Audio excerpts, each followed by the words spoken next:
Hi guys. Okay, today we are finally reading the sequel of Silver Elite, which is I think the first review I ever did on this channel. And the reason why it's taken me so long to get this book is because it has been on hold for like 3 months. It took me 3 months to get this book, and let me just say it was not worth it.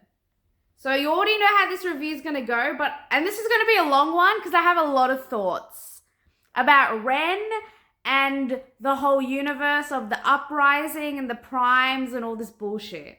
So let's get cracking. So, in the first book, Ren Darlington, she is a modified human or mod. So that's someone with like special powers. In this case, she has telepathy. She can project and also incitement. And in her attempt to help the uprising, so this is just a group of both mods and primes. Primes are just normal people, but mainly mods. It's a group of them who are trying to overthrow General Redden's kind of reign. And his reign essentially just only favors primes. And if you're modified, you either die or you live in one of the kind of slave camps and just do like hard labor till you die. So essentially just dying either way, right? And she tries to help the uprising by joining the Silver Elite, which is like the most prestigious kind of training camp you can go to. She wants to join them so she can infiltrate from within, right? And spoil all the plans and help the uprising. And at the end of book one, she ends up getting caught out by the primes and goes to the uprising kind of base with Xavier, who is Cross's best friend, right? So he's also a prime. So lots of juicy stuff happens in that book, right? It sets it up, and it was an okay book. I gave that one a 2 because the main character sucked.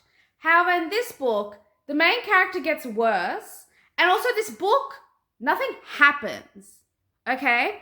I read a lot of reviews where people are like, oh, this book should have just been an email. I agree. Francis should have just gotten a computer, written up an email that just said, Ren spends the whole book moseying around at the uprising base, and then in the last 10%, you find out a bunch of shit and it ends on another cliffhanger.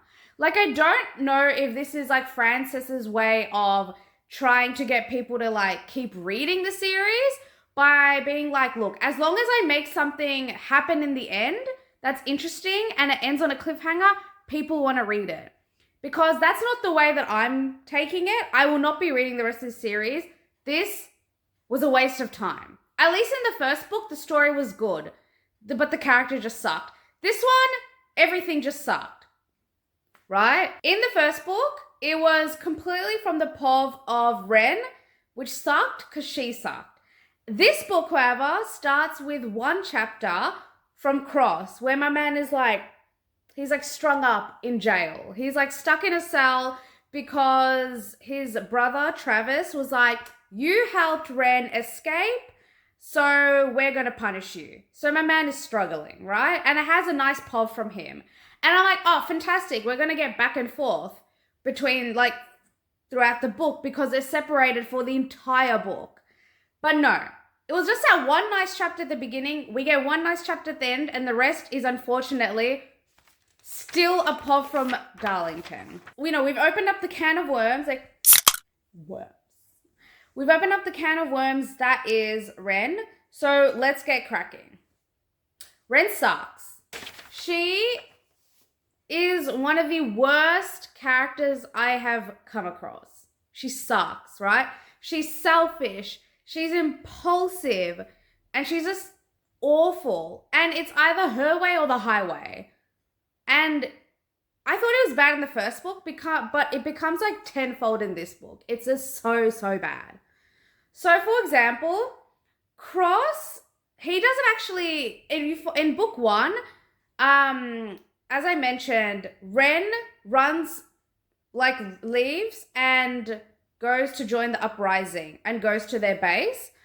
Cross doesn't join her because he's like, look, I can do a lot better if I stay here as a double agent and work from the inside and feed you kind of details and try to break the system from the inside, right?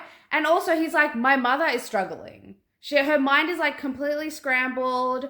He's like, someone has to look after her. And Ren's like, you would do me. You would do me like that. And I'm like, you know what? Yeah, he should do you like that because it's a smart thing to do.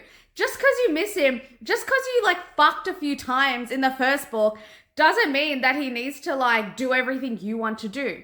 So the one time this man like makes a decision for himself, she's like salty about it, right? But she's like, okay, whatever. But then she spends the rest of the book berating him for it. And I'm like, you know what? You either suck it up or you break up with him and stop bringing it up. Like, this is so much bigger than you. Like I mentioned, right? Like, Cross was, once again, the name Cross is so weird.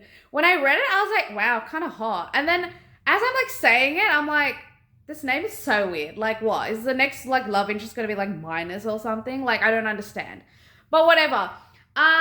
Yeah, Cross is stuck in a cell for a week. And when Ren finds out, she's like, OMG, like, make sure you keep me updated on all these things. Like, I'm always here for you. I got you. Like, call me if, well, I guess, link with me if you ever need me.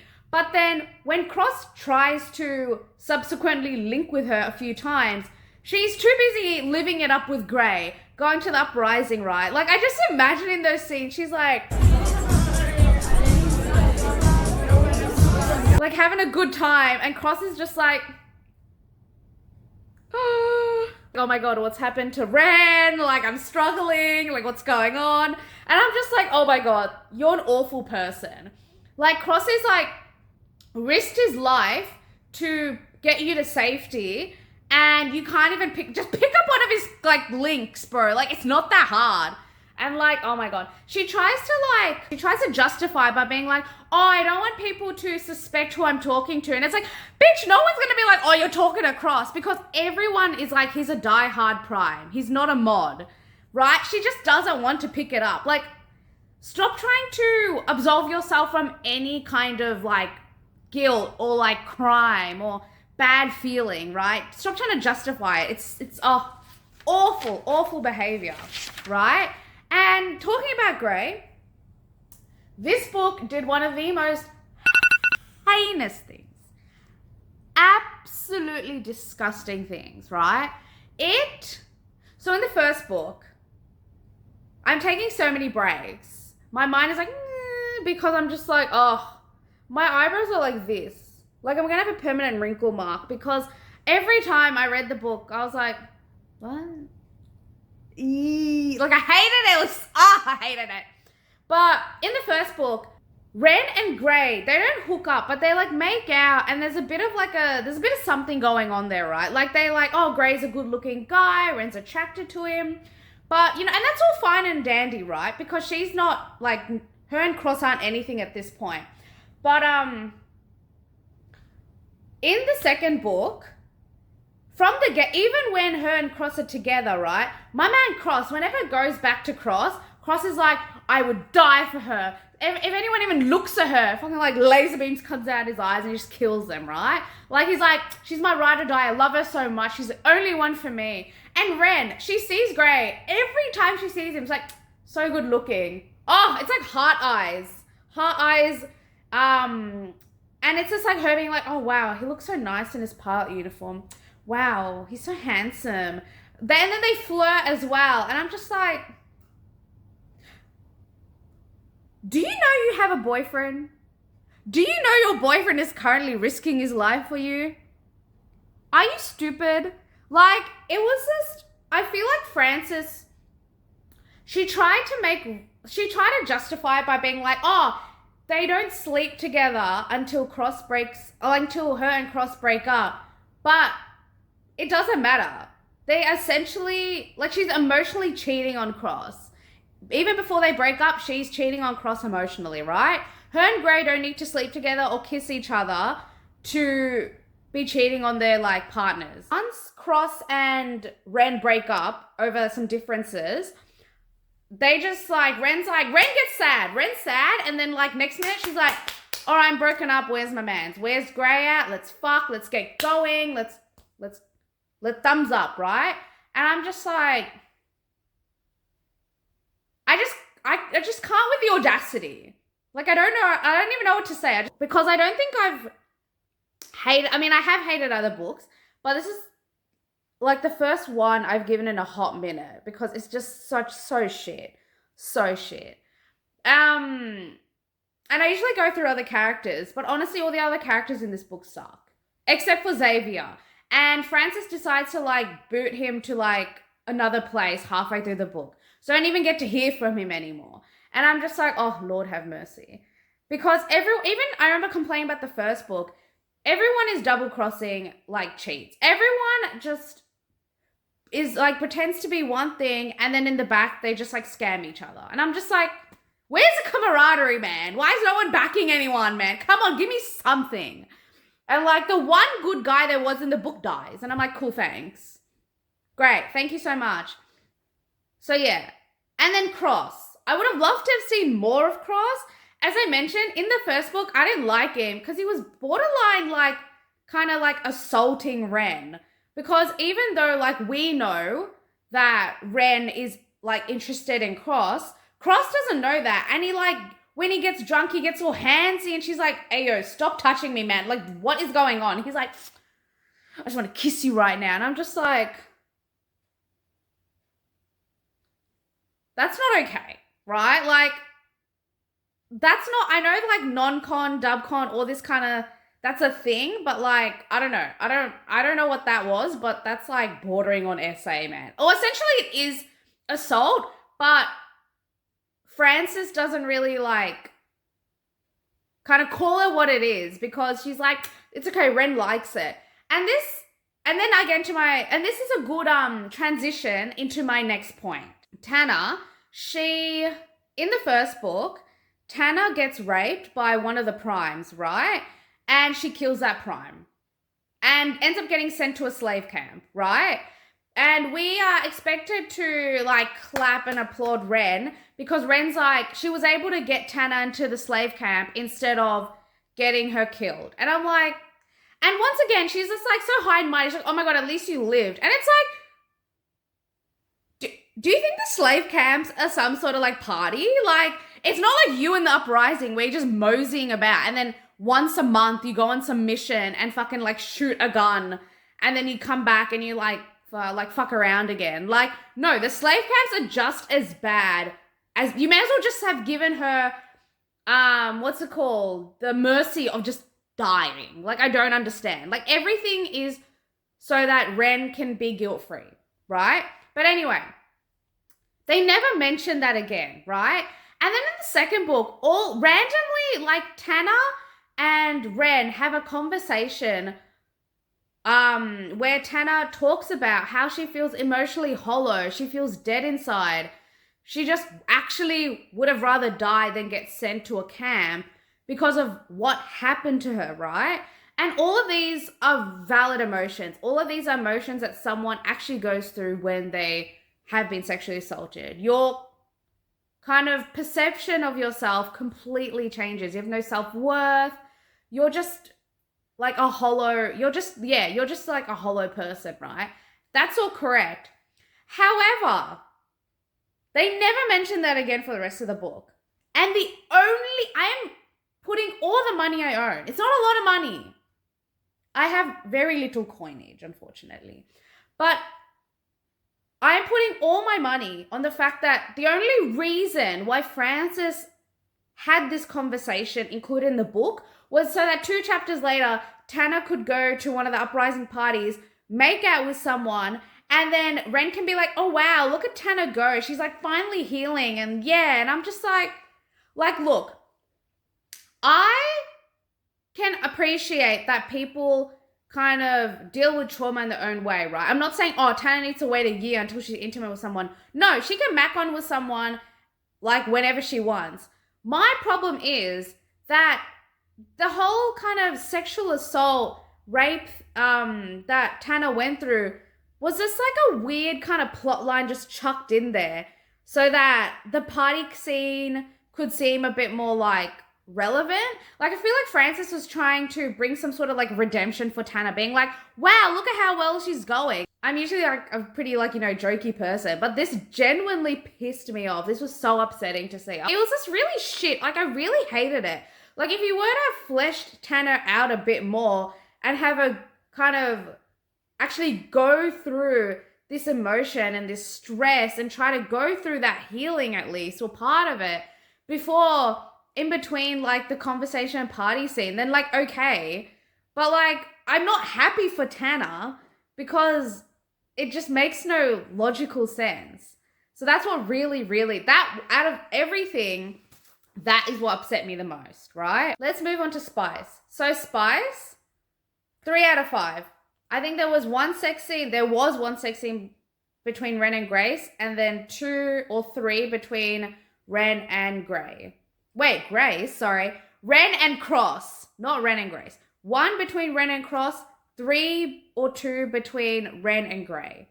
And the reason why the numbers are a bit hazy is because none of the sex scenes are memorable. These books are kind of designed to be like enemies to lovers, friends to lovers, kind of vibe, right? In the second book, Frances really builds it up to be more love-based sex. And that's great, right? Love that. But I don't feel like the characters were connected. Just like the first book, I feel like Ren and Gray weren't really connected. They just found each other good looking. And I feel like the only reason why Ren even liked Gray was because he was a male version of her. He is also impulsive. He also gets what he wants. And the only reason why I feel like I like him slightly more is that he's charismatic. Ren has a character of like a foot, right? She sucks. She has no good characteristics. Which is also why it like shocks me when Frances tries to kind of convince the readers that Ren is like such like an amazing person, that someone like Cross and Gray, who are advertised in the book very clearly to be Cross is standoffish, very closed off. He just sleeps around and like he's nothing with feelings, right? And then with Gray, once again, closed off. He's a party boy, but he's more player. He doesn't really kind of connect with people on a physical level. An emotional level. He just like fucks around, right? And Frances is trying to make you think that Ren is this like special, amazing person that makes Gray and Cross fall in love with her wholeheartedly. And I'm just like, no, girl, Ren is like nothing. Ren sucks. I hate Ren so much. I hate her. I just throw in a ball and like yeet her off, bro. But yeah, the spice in this book is just bad. Like you could have had 100 sex scenes, you could have had 1 sex scene, 0 sex scenes. It makes no difference. The spice in this book sucks. I feel like the only reason Frances actually included this Gray and Ren kind of arc, like love story arc, was purely so she could have spice in the book, right? Final thoughts. I will not be reading this book. There was one section in the book. I'm going to read you that section. I'll also put up on the screen here.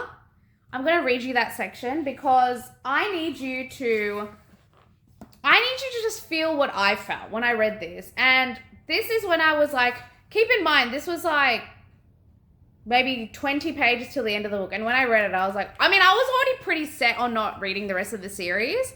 I refuse to DNF books because I feel like, personally, you can't rate a book correctly without reading the whole thing, right? I feel like it's just unfair to the author. It is honestly unfair to the author. They've spent time writing the whole book. If you're going to give a bad review, you should at least read the whole book and give your final thoughts, right? I read the whole book, including this section, which I'm going to read to you now. I never gave the idea much thought, but if you'd asked me before tonight, I would have told you it was impossible to love 2 people at once. Now I'm not so certain, because maybe the heart can hold space for more than one love. Hell no, man. What the fuck? And sees right into the messy core of you. Or the kind that pulls you towards growth and a better version of yourself. Our minds always seek to simplify the world around us in order to make sense of it. But maybe the heart isn't meant to be confined to one neat and tidy category.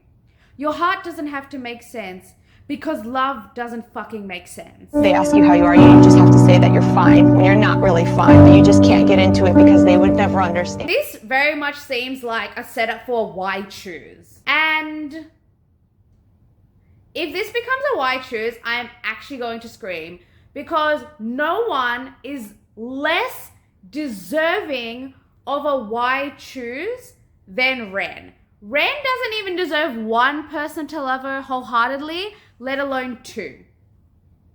Because she's a devil. No. And last thing before to be fair, my final thoughts is just a continuation of me just honing in on how much I hate the book because I have no pluses. But I come with the nicknames in this book, okay? So Ren and Gray call each other, so he calls her Cowgirl because she used to live on a ranch, and she calls him Ace. So these are so cringy. I just imagine like someone on a horse with a cowboy hat and a deck of cards. And that's what I think the main couple is. And I'm just like, just call each other by your name, mate. Like, I can't be doing this. And even like Cross, he calls her Dove, and I'm like, because that was one of her kind of code names when they would do missions. Her name was Broken Dove. And I'm just like, I just imagine a bird. And she calls him Wolf because that's kind of the names they gave each other when they were telepathic buddies, when they couldn't reveal who they actually were. It was Daisy and Wolf. Daisy is cute. Daisy's a nice, like a cute nickname. But Wolf, she's like, Wolf? And I'm just like, even like at the end of the book when it's like fucking high stakes, she's like, Wolf, what's wrong? And I'm just like, is my man barking at you? Is he a-wooing at like the full moon? No? Just call him Cross. I have hated very few other books as much as I hate Broken Dove. And I think I hate myself. I think I hate myself a bit because I read the first book and gave it a 2. I should have stopped there. I'm too positive. I'm like, you know what? It can get better. It's fine. But it's like people who are like, oh, it's okay. If you watch the first like 3 seasons of this show, like you just have to get through the first like 10 seasons and then the rest will be great. And it's like, just watch something that's good from the beginning. Same thing here. Just watch something that's good from the beginning. Don't read this. Don't read the first book. They're both super long. There are so many. This is like any bootleg romantasy book. I can give you plenty, like off the top of my head. Read Crescent City. Read the Crowns of Nyaxia series. These are all enemies to lovers, right? And they're all really great books. Read them instead, okay? Don't read this garbage, okay? Don't read it, all right? I spent money on the first book. I was smart and I borrowed this book. That is all for today. So, thank you so much for joining me, guys. I'm going to go read something that is hopefully better, and I will see you guys next time. Thanks, guys. Thank you for listening. Sorry it was really long. Bye, guys. See you next time. Bye.